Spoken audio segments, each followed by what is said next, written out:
Good evening. I'm WJTV's Jacob Kittilstad, host of Mystery Monday, the weekly segment in which I travel the state exploring the strange, the bizarre, the unexplained, not to mention the peculiar, the uncanny, the atypical, the otherworldly, and beginning next year, the far out. Tonight's programming features real people and real places across the state of Mississippi.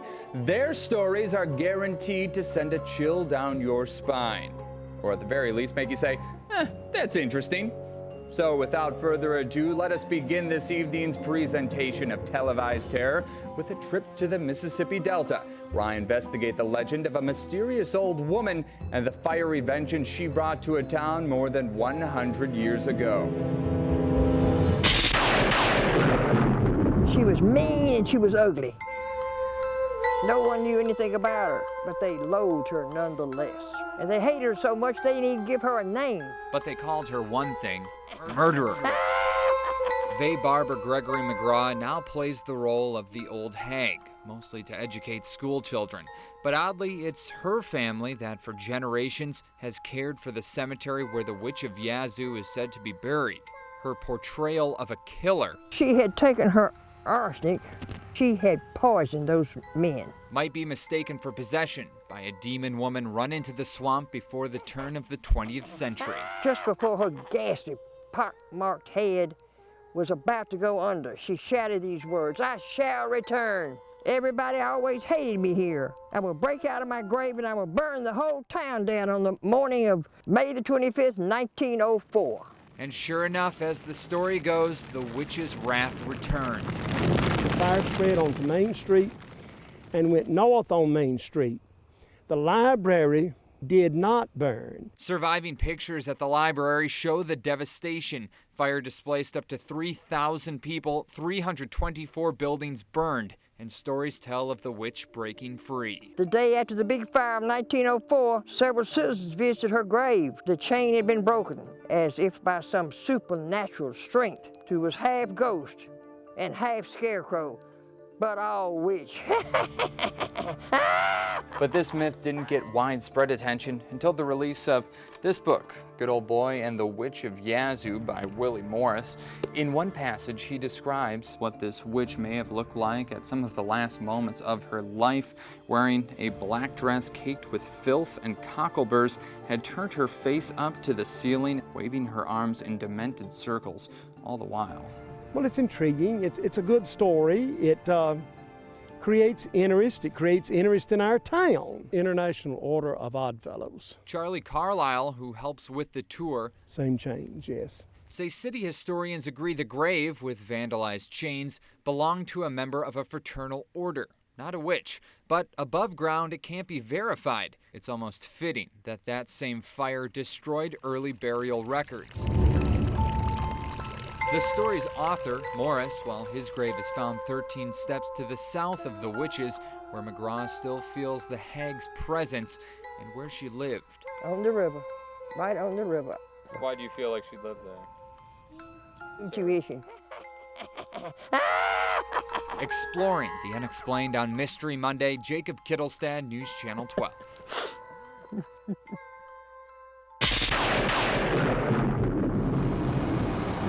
Torching rosewater, capturing the smoke. The nose on it is just phenomenal. Bar manager Ricky Woolfolk mixes the complex cocktails at the King's Tavern, a restaurant he says specializing in spirits of all kinds. Give you a prime example. One of our kitchen guys on a regular basis, tells me that it feels like somebody walks up and just puts their hand right in the middle of his back. One of my favorite rooms. Regina Charbonneau is a nationally renowned chef de cuisine.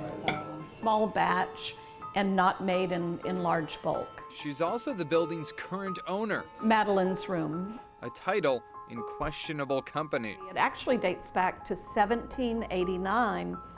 And it was owned by Richard King, and it was an original tavern. The original owner, Richard King, from all stories I've heard and read up on, hired a young girl to come work for him, and from all accounts it was his wife that actually hired two men to murder her. But the most notorious history of this building was in 1932, the Postaway family lived here for about 130 years. The fireplace fell in, and they found 3 bodies, one of a young woman with a jeweled dagger. And so that's when the stories of Madeline, who was Mr. King's mistress, came to light, and the building is supposedly haunted by Madeline. Ghost or no ghost, the building's been remade, renovated, and reopened during the last few months without issue. A wood-burning pizza stove crackles, while the chimney, once turned crypt, stays cold.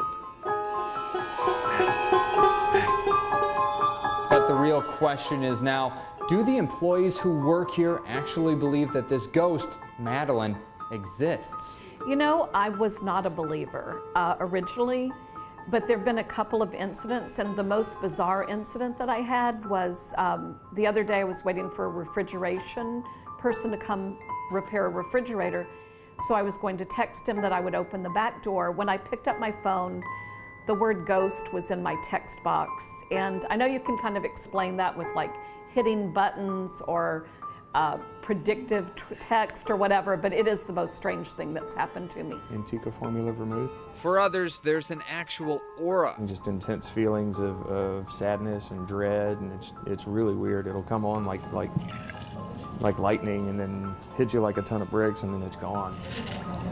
We kind of focus on spirits of a different kind, our craft cocktails, but people come every day to hear and see about Madeline, the ghost.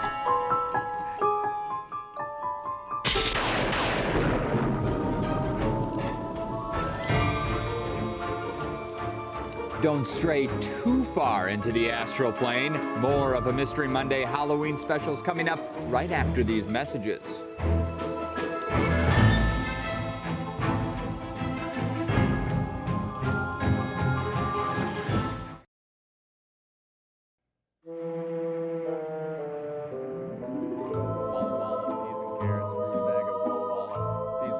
So I say to the guy, Transylvania, I barely know ya. Oh, we're back. Our next story has all the makings of a classic Hitchcockian thriller. A small town, an old graveyard, and menacing swarms of large, grotesque predatory birds. No offense. So keep an eye on the sky, because this next mystery comes from above. From over the horizon fly the symbols of death. Very phenomenal for to see them in a cemetery. I know that they hang around the dead, but they're supposed to be buried, you know. And it seems to be more and more of them. It's clearly more than what it used to be. I'd never known them to bother anything. It might be a little eerie if people not used to them to see a great big bird. And it's a little, like I say, it's a little eerie. With a 6-foot wingspan, sprouting tiny naked heads between their shoulders, these turkey vultures, overlooking the Confederate dead from the siege of Vicksburg, have tripled their numbers in the last 10 years. That's according to neighbors of the Cedar Hill Cemetery. See, they're all gone now. Father Bobby Flanagan is the go-to volunteer on site. And then where you see American flag, that's my mother. And he says he wishes people would focus on the history in the cemetery as opposed to what soars above it. I don't pay no attention to them. They're everywhere, so they usually stay up on that hillside there. But as the sun rises in the sky, the birds come to the ground, perching on gravestones as if acting as ugly angels. Most of the birds came to a rest surrounding this monument belonging to the Reeve family and the surrounding stones. But the question is, why here? Why in a cemetery, and what's attracting them to the area? Come in and tear these flowers up and eat them.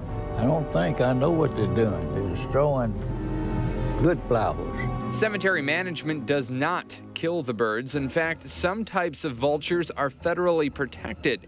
Instead, employees have used loud noises to scare them off, but they always return, neighbors say, and in greater numbers. In the evening time, you still see them when I come in at 3:30, 4 o'clock. They still circle above, like they get worse to me. busted wheels or blown engines, the cars can't always get to Long's Auto Repair by their own power. Okay, a lot of times when this happens, that means there may be something going on with the compressor too. So that said, work keeps rolling into the shop on Iuka's city limits. I've been messing with cars ever since I was a kid. I returned here after my military days because I was born and raised here, and I just like the little town and stuff, man. It's one of the towns you have to live in it to understand it, you know. But even Mr. George Long doesn't quite get the stories of Gravity Hill. You have to figure that stuff out all over again and stuff. An urban legend talked about by everyone from teenagers to regulars at the corner barbershop. I know where it is, but I've never tried it. It's on Turnpike Mountain. You go down one side of the mountain and you stop your car and you go back up here. I grew up knowing about this place. You know, when I was really small, I knew about it. Ronnie Garrett was born and raised here on what's known as Turnpike Mountain. He says it was his grandfather who first told him the story about the helpful ghost that lets people save on gas money by acting as an invisible tow truck. You can pull up here, you put your car in neutral. Usually you start about halfway up this hill or at the bottom, and it will normally roll all the way up it. But do you know what makes a ghost story even better? How about some proof? The urban legend says if you put some flour on your bumper, you'll be able to see the fingerprints from where the ghosts help push you. So, the weirdest thing is happening right now. It really feels like I am being pushed or pulled, somehow going up this hill. I mean, the car is in neutral, but for good measure, I'll kill the engine. Still moving up to 6 miles per hour. But it looks like that flower is still untouched. That's probably because ghost fingerprints have always been a local prank. When I was in college, I'd bring my friends from the dorm. We would do that as a joke. We've had engineers come out and shoot the grade and everything, and they say it's an optical illusion, that it's not really uphill. Proof that looks really can be deceiving. Take a right and you'll go over a railroad track. Yet still worth the road trip. You'd have to come off a big hill to roll up another hill, you know. That's why I look at it and stuff. Especially for a mechanic who thinks he knows almost every way to get a car back moving. And if I get it done today, oh well, it's good. If I don't, it'll be still here tomorrow, so it don't work.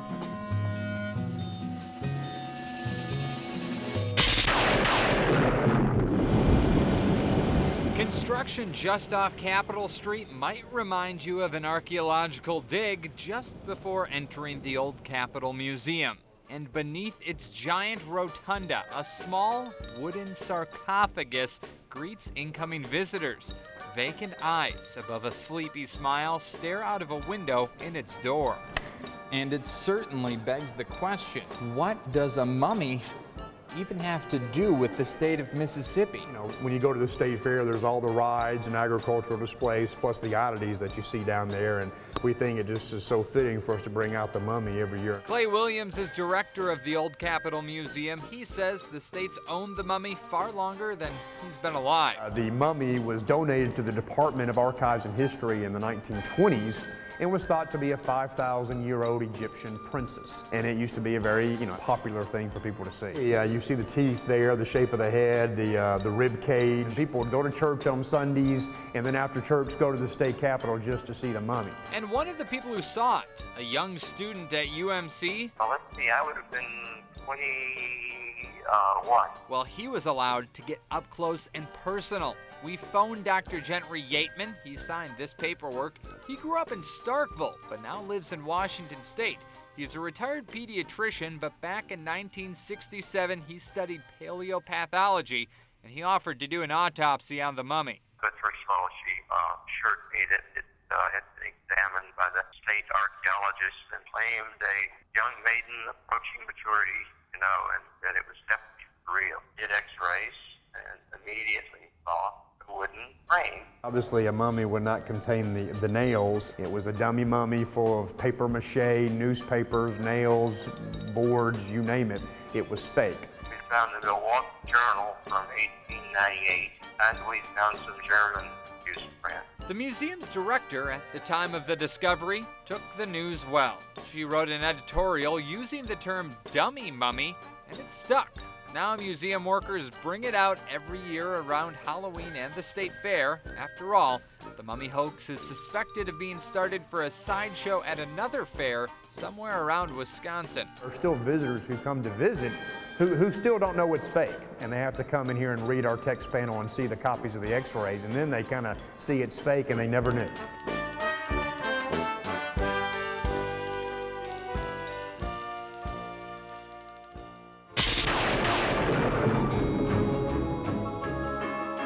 We're not wrapping things up just yet. More of the Mystery Monday Halloween special is coming up after this.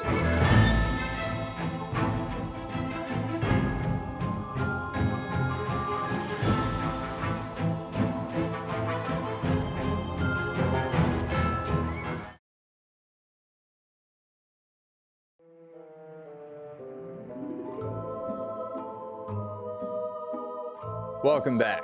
The subject of our next story is an icon of American folklore, a creature whose legend is widely known yet remains clouded in mystery. I am, of course, talking about Bigfoot. Many people have reported sightings, but none have been verified. Thanks. So when claims surfaced of his appearance in Mississippi, I became intrigued. Is it possible that the mythical beast is in our midst, right underneath our nose, just begging to be seen? I went to Vicksburg to find out.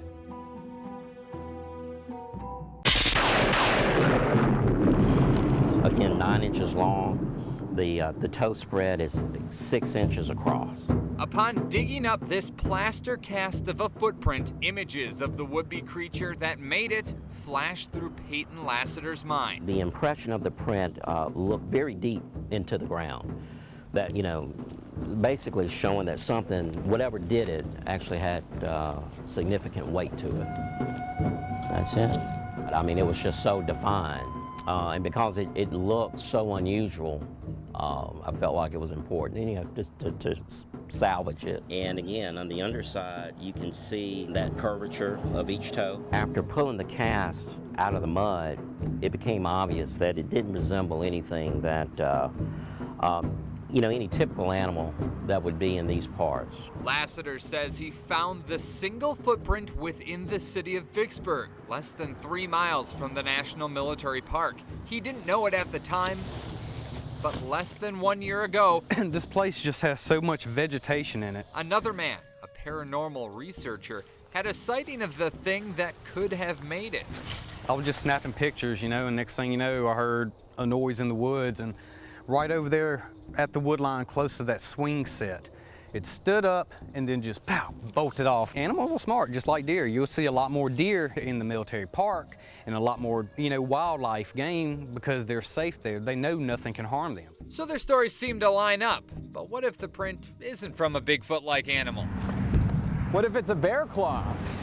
Or bear paw, I mean, made by a real animal, not a donut, but a smeared one on the ground, let's say. Skeptics of Bigfoot's existence say that those tracks have been misidentified before. And also, just looking at the history of Bigfoot lore, there are a lot of hoaxes out there. So it makes this kind of hard to believe. I haven't seen a hoax here in Vicksburg yet, you know, and hey, it's just a gut feeling. We ought to go after it. And then, if you have a piece of physical evidence such as this, it's definitely worth not totally ruling out. Put a hand or claw or something here, because again, I've got my fingers in the holes now. Peyton says he believes they've found smaller markings, plus hair hardened onto the cast. So real or not, the stories have been enough to make people want to cut back parts of the wooded hillside. Because of the dense vegetation, it's a good idea to, you know, to make this more of a clearer area, you know, in the event that whatever this thing is, it's not, it's not waiting on anybody.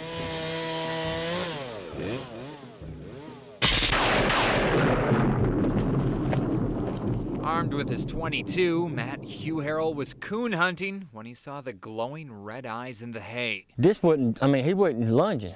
He was down sort of like a cat. And unlike a typical coyote, the beast moved to attack. But when I was standing right yonder, he hit right here. looked like he was finna jump down there, and I didn't give him a chance. He brought it down here and showed it to me, and which my neighbor over here, Charles, got chicken houses, and he said he's seen it over there 2 or 3 times. And they said it run funny, you know, like his front end was lower than his back end. They said it was one of them chupacabras or whatever, and that's what I'd call it, because it looks just like it. See, look, it ain't. Its body is almost without hair, nails longer than a dog's on its paws, and a build unlike any animal a local's seen in the area. My dog, even when it's dead, my dog is scared of it. Chupacabra is a Spanish word, literally translated as suck goat. For the myth, the creature attacks livestock, draining blood by chomping down onto farm animals' flesh. Ah, that's some good watermelon. Anyways, the Department of Wildlife and Fisheries says that this chupacabra is probably more likely a wild dog or coyote with mange, but the locals are not having any of it. I told him it ain't no way. Because, I mean, you just look at it. I ain't never seen no blue coyote. Matt says he dismissed the mange explanation the moment he shot it. And I reloaded my gun. I walked over there, and when I shined the light down on him, I said, my God. I said, well, and I unloaded again on him to make sure he was dead. And based on the lay of the hay in the barn, another rumor has also started going around. Well, it's weird to me, and I figure there are some more out there.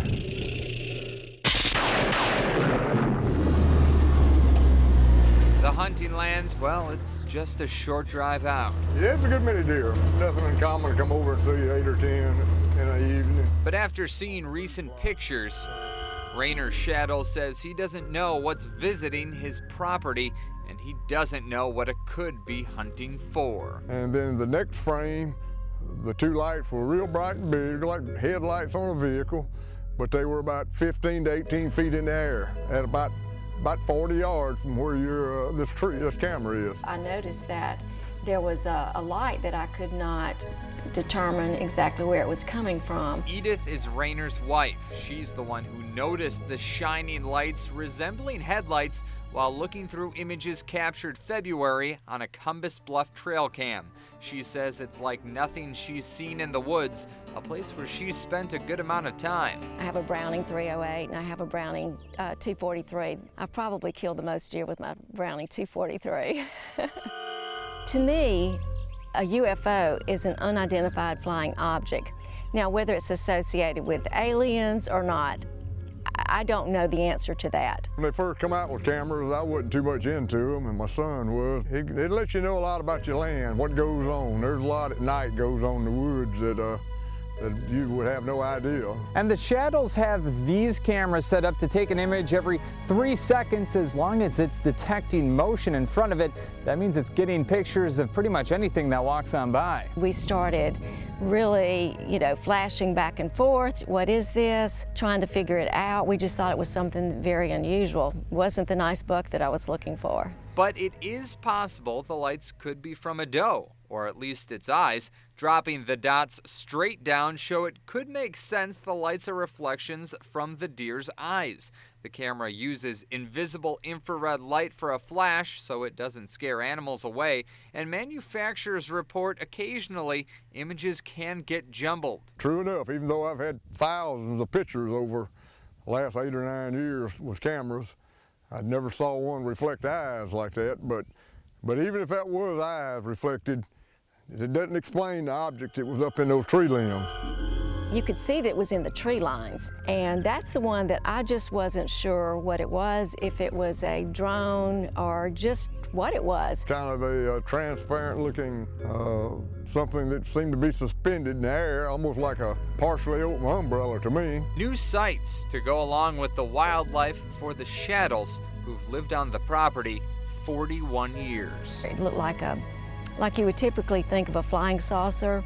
It was a disc type thing. We didn't know what that was. So when we looked at all the photographs together, it was just intriguing to us. 7:53, there was something a little strange.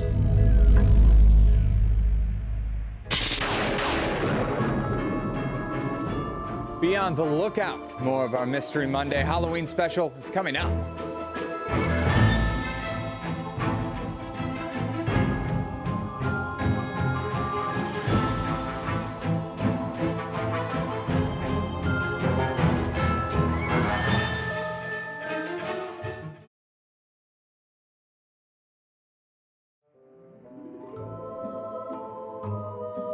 Welcome back. Hey, don't you just hate it when TV shows tell you to stay tuned, then come back from commercial only to end? Yeah, me too. Well, that just about does it for me tonight. I hope you enjoyed our Halloween special. And if you have an idea for a Mystery Monday story, make sure to contact me at the address you see at the bottom of your screen. And I promise I won't call you crazy. Good night, and as always, stay spooky, Mississippi. So what are you doing tonight? I don't know what I'm doing yet. What are you doing? Sure.